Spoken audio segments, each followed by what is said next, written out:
Welcome back to Dungeon and Dyslexia. It is Sunday the 20th July and this is my weekly channel update. My chance for me to show the books that have arrived this week, sort of like my preview review, talk about the games that I've played, which sadly is just one. It's been a bit of a solitary week as in playing with a group, and then have some sort of topic of conversation at the end. And today's it's one that I picked up off TikTok actually, and it was another games master that I follow on there, and the statement that he said, and I'll answer this towards the end, and obviously I encourage you to sort of give your thoughts and feelings, because I didn't want to sort of comment on, I don't try not to comment on these sort of things because you just get shot by extremes, I think, from both sides. So I'll do it here instead, which probably you might not see. But the comment was, when you're playing on a VTT, are you comfortable with allowing people to roll themselves at home? And so he was just responding saying, yes, he's perfectly happy with that. However, on important rolls, I make them roll on the VTT. So park that there, because I can all feel, and I'm sure you're all out there thinking, okay, but right, so yeah, as ever, so this is my channel update. So I'm going to start just with the one game that I've played, and Soulbound was the only thing played this Sunday because Tuesday night I was live with Chubby, just putting live his Kickstarter for Shadow City, which was great fun, and thank you for everyone that joined us.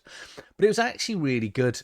It's been really good actually and beneficial for one good reason. Obviously, playing Soulbound has had other benefits because I'm slowly learning the Warhammer sort of the sort of Age of Sigmar world. It's kind of getting into the world now. So I love the system. I'm loving the adventure, but I don't know what's going on in the grander things of the world. But on Friday, I was fortunate enough to sit down with Dave Chapman, who is one of the writers from Cubicle 7. And yes, so I did 2 Cubicle 7 interviews in a week, which, well, it's big for me. It's big for me actually getting big mainstream publishers in for interviews. And Dave Chapman has written the latest release for them, The Laundry, which uses exactly the same. I think it's C2D6, I think, is the system that they call it. So that's their specific D6 pool system. And I got to interview him on Friday, and that will go out sometime next week. And it was actually really good talking to him about the system and the dice manipulation, why they integrated it into The Laundry, because the C7D6 system, it's quite hard. It's like a robot from Star Wars. It's designed for massive heroic games, and they're using it for standard normal humans. And obviously he talks in the interviews why specifically they chose that system over all of the other Cubicle 7 systems that they've got out there, and it makes perfect sense. So watch that. Well, please do watch that when it comes out. So preview review is simple this week. I think there's only 8. It might be 9 books, because I sneaked another one in. Oh, I probably should say, before we go to this, is it a not safe for work? There's going to be some boobies coming up. I say one that you're going to see twice. So if you don't like boobies, look away now, because the first book, as I sneak preview then, has got one boobie in twice. Okay. So these have been sent to me. Okay, so we've got Carousing Options Consorts here, which is it's a little 8-page option to just make carousing a little bit different and adult. It's very much shucked oyster type theme carousing. And Dean sent it to me. So Dean, is it Lucius from Angry Engine Games? The first 3 that I'm going to look at have all been sent by him. So these are things that he sent me over the last week. So I haven't done, whether I do full reviews of them, I don't know, because one's an 8-page thing, so I'm kind of almost covering it here. So we'll kind of, I'll show you all 3 of the zines that have been sent across to me. So you go, there you go. If you don't like boobs, we'll move on. And you can see a little bit of bum cleavage too. So I quite like it. The art, okay, so here we go. It's a replacement for Carousing, and it's all around more shadier type of people going to pubs, clubs. That's clubs, yeah, because they're always going to nightclubs in Shadowdark. This is the problem of doing this one live without me putting any sort of editing into it whatsoever. So yeah, this is just a sort of change up of the carousing rules, and so you got the same pluses spent in the gold, but I love the first one. If you roll a 1, you wake up bleary in a comfortable bed, a few coins lighter. Your only regret is the burning sensation in your nether regions. Gain 2 XP and a sexually transmitted disease. You get what you paid for. So yeah, this is it's it's a nice twist. As you go further down, as you can imagine, they do get a little bit more favourable. I'm not going to read through them all. I'm just going to leave you with that one there. So that's a sort of more interesting, but more adult. Obviously, there's certain people that are probably not going to want this one in their adventures, and there's going to be lots of other people equally that probably will like this. So the next thing that I was sent was Categorized Creatures for Shadowdark. And this, again, by Dean, and this is what's it, 60 pages. This is all hyperlinked as well. So this collates all of the current creatures across a variety of Shadowdark books, Curse Scrolls, and the main Shadowdark book, and the monthly monsters, and puts them all into one place, sorts them all out by level and region and alphabetized. So this is your monster manual, almanac, whatever you want to sort of call it, and it'll tell you where it is, the level of the creature, and say it's all done by alphabetical order, as well as the books they're in, common regions that they're in, uncommon areas, and rare. And then it's also listed out in by region, if you want it by specific regions. And then later on in the book, it's got it all done by levels as well. We're still getting, how many regions are there? There's thousands of regions. Rivers, coasts, rivers, creatures, ruins, tombs, and then by type as well. And then, I'm sure it was by level as well. Oh yeah, and by level, so there's type and level in here. Hence the reason why it's 60 pages. So if you want to be able to easily find and reference any of the creatures across any of those books, pick up this zine and say, I'll put links into the video description for this so you can find them over on DriveThruRPG. And yeah, there will be affiliate links as I always do. So obviously, if you do pick these up, it does help a little bit back towards the channel, despite me not actually paying for these. And then the final one is the themed encounter area for haunted forests. So if you want to take players into a haunted forest and do something different, then we've got, as you'd expect, I think they come in as 51 or 52. So yeah, it's 51, isn't it, in total? Random things that can go on for encounters in a forest. So 2 groups of 3d6 skeletons reenacting an ancient battle. That's a cool one. Glad I've picked that one out by random. And we've got a knight bathes in a small pond. His weapons, armor, and gear lay on the shore. That's cool. We've got then some additional creatures, so 5 extra creatures. And then what's this unfinished business? Sometimes the dead may not rest easy. Their souls linger shackled with grief. Use this table to discover the reasons a ghost or any other type of spirit cannot pass on to the afterlife. No true name. The true name was stripped by the Covenant. Oh. Okay, that's cool. Like that. We've then got, the 5 books that I bought this week. I say I bought kindly, of the kindness of my subscribers and my non-subscribers, people that use my affiliate link. I've managed to put some of the money towards buying some additional things for the channel, and then yeah, and more stuff for me to play and review, which is brilliant. So thank you everybody using them. So I've got FlexTales here, which is a campaign generator. I've recorded a review for this. I started reading this and I've been playing with this all weekend, and I've never had one of these before. And it's brilliant, absolutely brilliant. 223 pages of just random encounters, quests, NPCs, overland movement, encounters, factions, magic items and magic spells, rewards for succeeding in your quests, penalties for failing in your quests, and then general tables at the back. All of these use a D12. If you don't want to use a D12, if you want to use a D20, D6 or D100, the book's got you covered in here, and it just goes on and on. It's absolutely brilliant. And you'll roll things like here, and it'll say, this is going to be a deliver quest with a courier, and it will take you, so go to page 20 to create the item itself, then where it's located, it's page 67.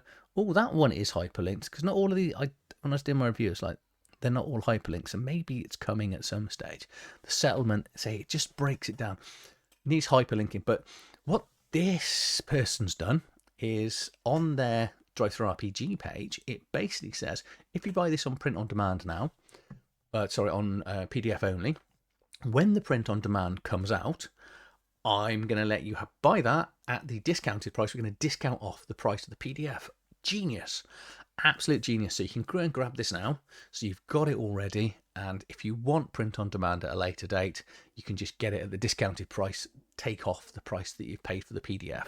I hope this becomes the standard and the norm, because I'm guessing I can't be the only one that's bought something on DriveThruRPG as PDF only, or I'm not sure whether I'm going to like it or not, so I kind of go PDF just to get a feel for it.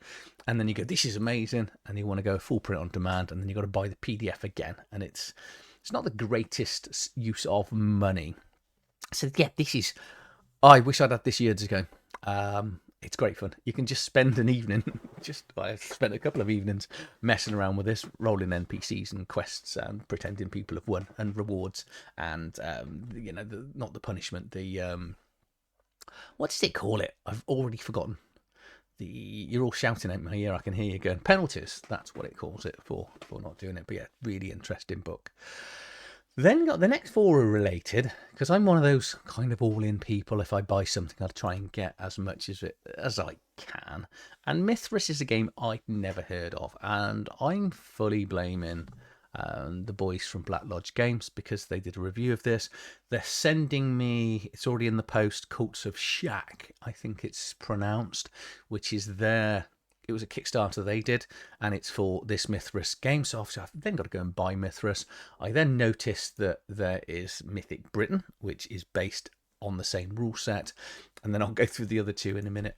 But this is a D100 roll under system. Should sound familiar because it uses Chaosium's basic system. So if you've ever played Call of Cthulhu, RuneQuest, even things like Mothership, any of those, you've got a bunch of skills and abilities, and you're just getting 2d10s, one's your 10s, one's your units, and you're just trying to roll equal to or less than. And it's rules agnostic, so this is just a world. It's just kind of a rule book, really. There's no actual world in this, but the combat system is beautiful and deadly, and exactly what I want to kind of see from a game, because your hit points don't go up in this, but you roll in opposed rolls, and the more levels of success you get, the more additional special abilities actually that you can get. Let me just special effects, here we go. So if you beat by one level, which you all can do, you can pull off a special effect of your weapon. So where's the weapon? Here we go. This is all the special effects in here, and it will range from like if you're defending, an enhanced parry, so you can do a flurry of blows, you can do forced failure. There is a maximum damage one. You had to have critted to do that in the first place. You can pin weapons, you can try and disarm people, you can target areas to, you can, because if you do enough to each location, body location has hit points, and if you do enough to that one particular area, you can actually chop people's hands off and arms and legs and heads and stuff. It's so much fun and deadly, and real reasons not to get involved in combat unless you really have to. But also it's got 3 to 5 different types of magic built in the world as well, which again, it runs off the D100 system, but all 5 are completely different and really interesting. So yeah, this looks and plays in my combats against myself really, really well. And then I picked up this, which is Mythic Britain, which is based in this is a system setting, and as I was surprised as I got halfway through the book, a campaign setting. I wasn't actually expecting that.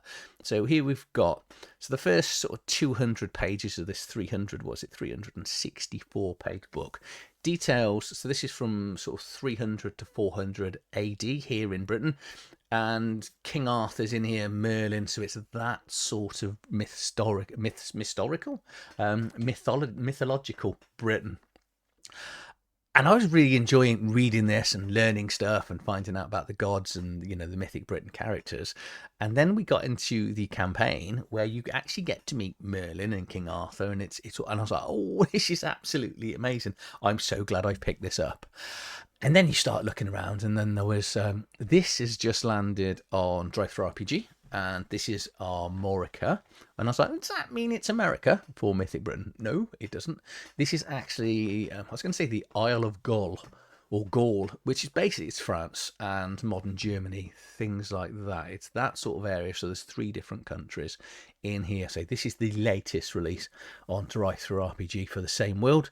So it's going to allow me to just expand more and more, because it's historical mythological, something like that. I'm sure there's a proper word for it. That it's, you know, it's just teaching me a little bit more about those sort of areas. And yeah, it's really interesting. I don't know whether this has got, because I haven't really got into this book as much yet, so I've had a bit of a flick through. The artwork is a little bit, I think it's from a different writer, but it's looking good, looking interesting, because the other one I picked up was Logres, I think, which is the lands of the Saxons here. So again, here, as in here, my country, not well, it's not my country, obviously. Should be. I'd sort it out. But this basically it's sort of the southeast of England, really.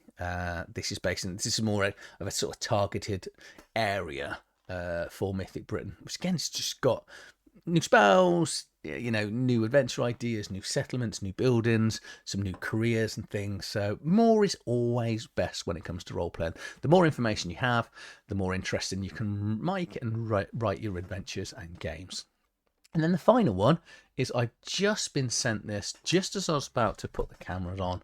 I was sent this. This is Gary's Appendix Volume 8, which is currently on currently on Kickstarter by RPG Ramblings publication. So this was sent to me by Jeffrey Jones. He was like, "Do you want a copy of this? Have a look at this. It's on Kickstarter currently."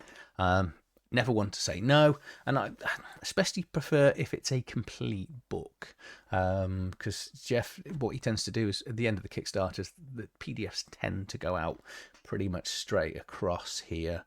So a variety of cover artists, interior artists. Oh, Zach Goins is on here as well. Goins. Okay, some good. So what we got in here? Beastry. So we've got 5 new creatures. Elf.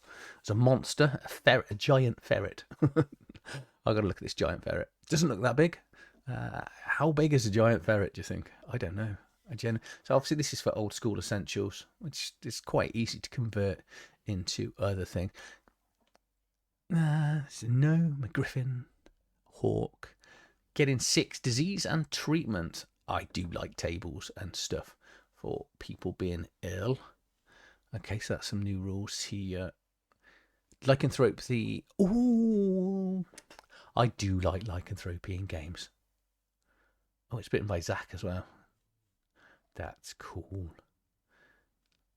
I always try and sneak this in. I think it's one of my favourite parts of Skyrim is that you can do that set of quests for the werewolves, and you can go down to try and clear the place out. And I'm just forever in there trying to contract it, not contact it. Yeah, what else? I don't want to show too much, actually. Magical substance addiction.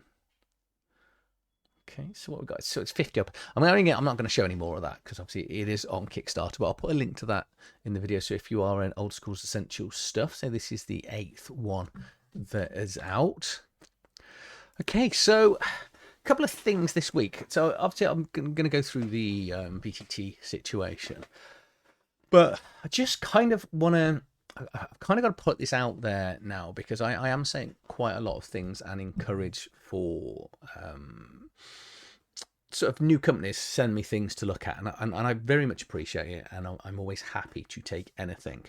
But I kind of now got to realistically start looking at real completed things. You know, I am quite often, people are sending me stuff going, "Oh, do you mind looking at this? Can you proofread this? It's not quite ready yet, but can you give me your thoughts? I'm not a proofreader. I'm not a, the channel title should give it away. I'm happy to look at things, but if it's not complete, it's not likely to get looked at for a long time. I've actually sat and worked it out today. I've got 96 books and zines that I've been sent that I haven't done reviews yet. And that's ignoring all the stuff that I've bought that you can see behind me. I'm quite a way behind, so I've got to find a way to prioritize. So my priority is going to be physical copies. If you send me a physical copy, you're more than likely going to get a review. If it's complete works, you're more likely to get a review, but physical copy is going to come over it. Because if you're willing to spend money and actually send me something, I'm also can read it easier, because physically reading things is a lot easier for me and convenient than going to my iPad or reading on the computer. So that's really where I'm going to go now is physical copies, then complete PDF copies, and then things like unmade projects are going to go to the bottom. Doesn't mean if you send me a physical copy, I'm going to do a review or anything, because like I do with my channel, the reason why most of my reviews are incredibly positive, one of my friends was going, well, why are all your reviews positive? Because I want to talk about things I want to talk about on this channel. I'm not a paid reviewer. I've refused payment now 4 times on this channel where people have offered me money to do reviews. And I can see why I can see why YouTubers now charge, because say having such a backlog of books, if I turn around to most of those and went, I now charge, even if it's 10, 20, 30 pound, most of them wouldn't have been sent to me. Now I don't want to get into that, because I think once you start charging, and this isn't meant in a horrible way to any of the Kickstarters that are out there, because I completely get why you charge, because it's our time and we've got to spend that time how we want to spend it. And that's the exact reason why for now I'm free, but I will only review things that I want to review within the time frames when I want to review it. I had a bit of a mini burnout this week where I almost walked away from the channel because I had a negative interaction with someone that deeply upset me, that I don't want to get into on here, to the stage where I nearly shut everything down, because it really, really hurt that some of the things that were said. And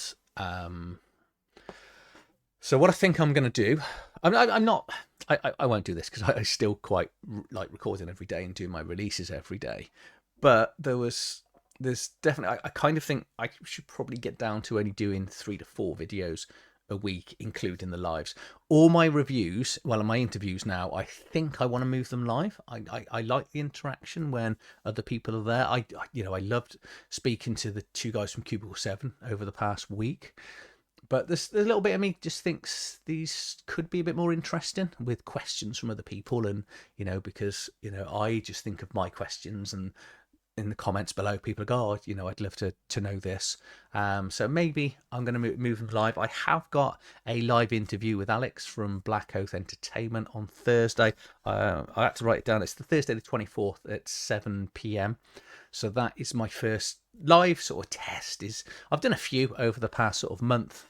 So, and I'm just thinking, is this going to work better for me from a recording point of view? Is it going to work better for him and for you? The watcher.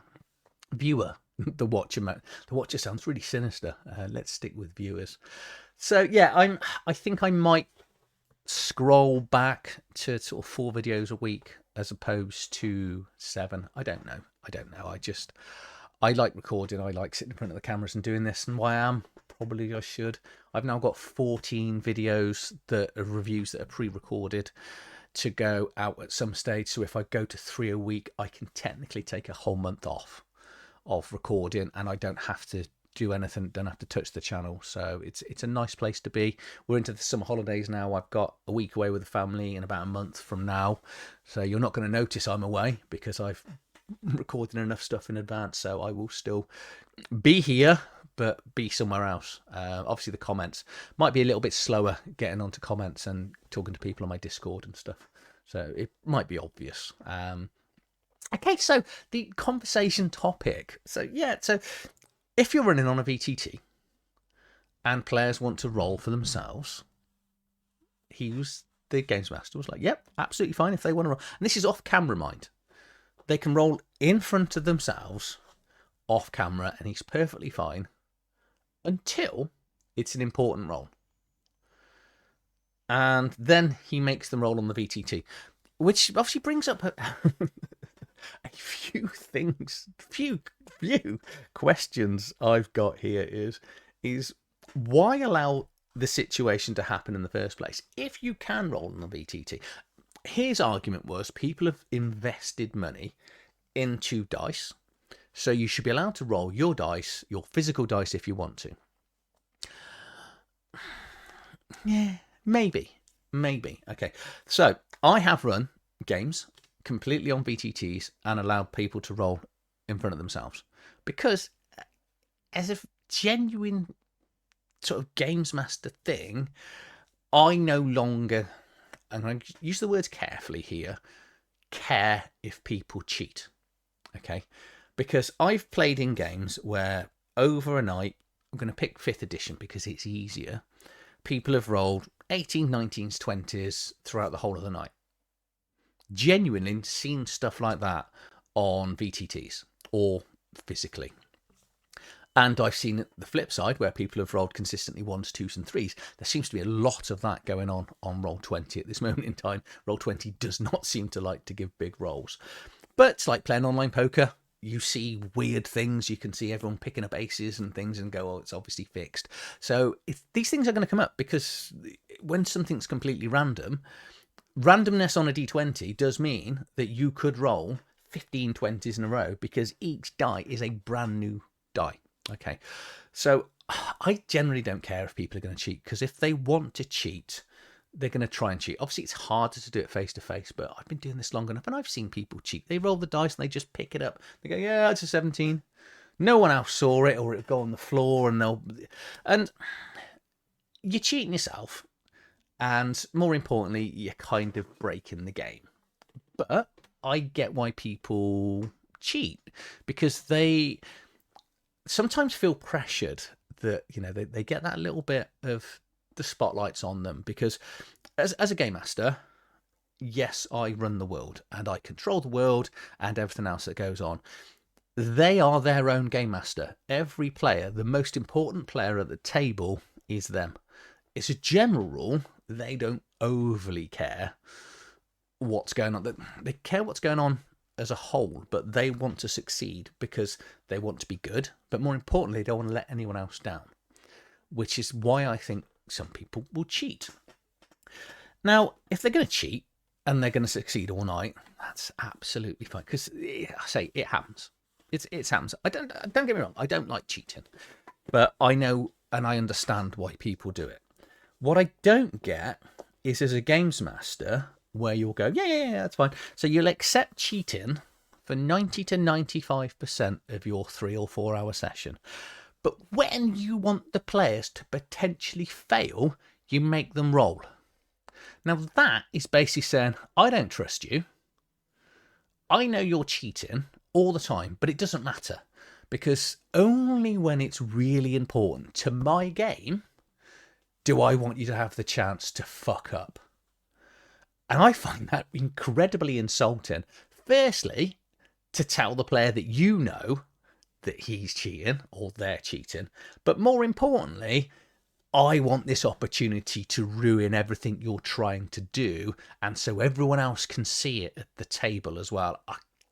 It doesn't sit very nicely with me. It's a weird one. Either allow them all night to just roll themselves, or make everyone roll on the VTT. It's simple. You shouldn't let people know that you don't trust them. I think it's okay to let people know you don't trust someone if you generally don't trust them. Life lesson there, you know.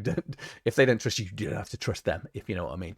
But I just thought that's a really strange place to be. I'm gonna tell you a story, and this was really early on into when I was role playing. So one of my favourite all-time characters, and everyone's got one, is my werewolf character called Perdo. So we played in Werewolf. This would have been, I think, 1st or 2nd edition.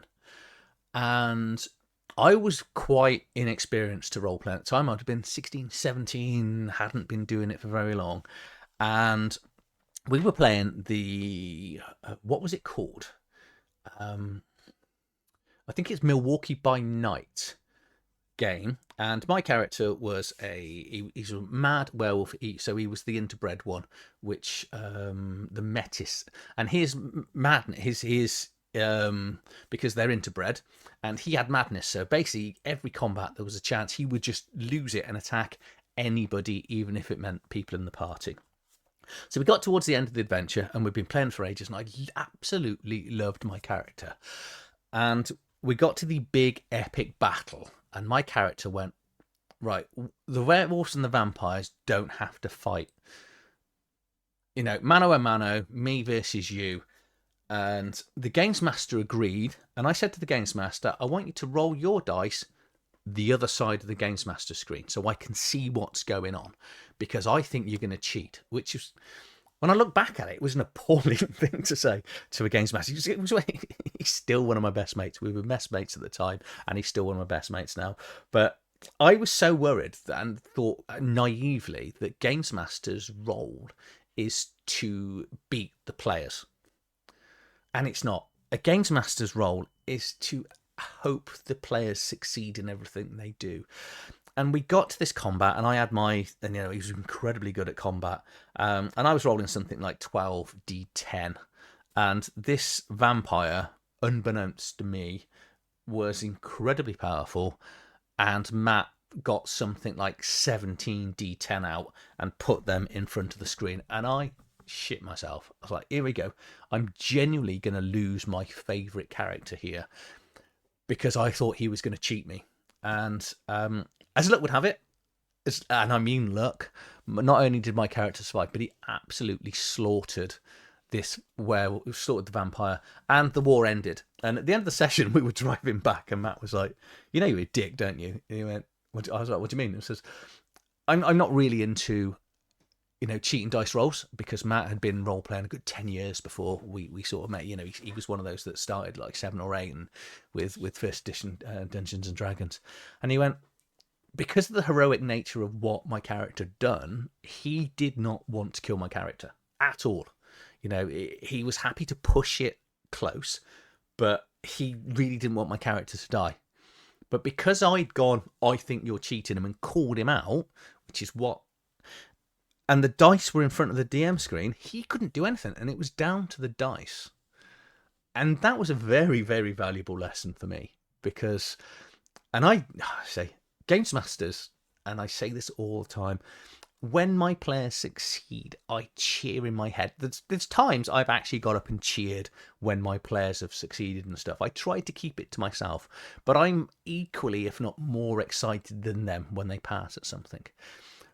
But I would never put them in the situation of cheating or letting them know that they're cheating. I tend to know on VTT, so if I'm going on a VTT, everything is an open roll. My rolls, their rolls. Everyone can see what's going on. And I like it. And the main reason I like it is because it can be quite hard, especially if you're playing things like Shadowdark, where it can be difficult to explain just how dangerous and deadly a creature is. And sometimes the best way, after you've described them and tried to put the fear of God in them, to not get into the combat, and I may have undersold it by not explaining it well or being deadly enough, sometimes you've just got to roll that d20 and then just go, I'm going to add 15 to that. And they go, sorry, plus 15? You go, yeah. And then they can go, we probably need to leave. And they go, that's why I'm letting you know exactly what I'm rolling, and you know how good they are then. And hold on, just let me get 8d8 for damage while I'm there. And just throw it out in front of them. Because when you're doing this at home, they can hear how many dice are landing.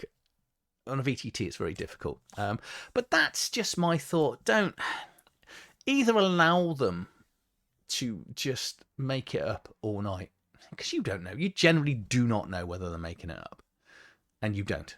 Because, as I said earlier, they could be rolling 17s, 18s, 19s and 20s consistently, because it does happen. But when they do, you're automatically going to think they're cheating anyway. And then to call them out on an important dice roll and go, no, we need to witness this is just... Personally, I think it's wrong. I'm going to leave it there. Let me know down in the comments your thoughts. How would you handle these situations? If you've enjoyed this video, please like, share, subscribe to the channel. Come find me on Discord, variety of things. I've got rid of Instagram. I'm getting like 3 views a video, and TikTok's getting anywhere from 300 to 1,000. So Instagram's just full of OnlyFans women, it seems. People with just normal photos, and then it's like links down below to see me on OnlyFans. So I'm done with that for now. So yeah, please say like, share, subscribe to the channel.